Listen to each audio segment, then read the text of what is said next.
wabarakatuh.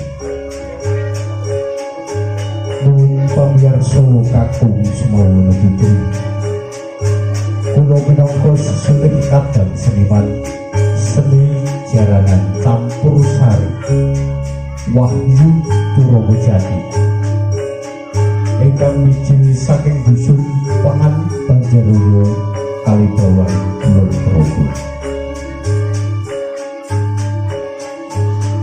ingkang dipun pangarsani utawi dipun sesepuh dening Bapak Suhardi ing wekdal samangke badhe bareng atur panglipur arupi lelagon campur sari lan seni tari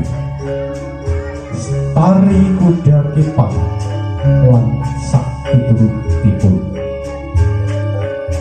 Pramila saking punika para kadang pamirsa sutresna sedaya kula sarencang ing dalu menika minangkani pamitutan saking Dinas Kabudayan Ngayogyakarta ingkang kagungan tajam pentas seni budaya apresiasi seni. Pramila saking menika boten suke kula sakadang seni Wahyu Turobojati nyuwun dhumateng pamirsa sedaya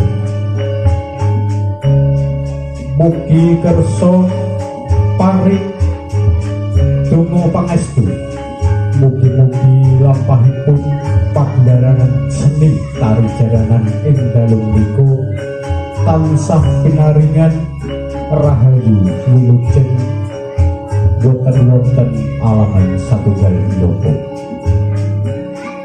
Sugeng amreksani seni tari jaranan campur sari Wahyu Turobojati.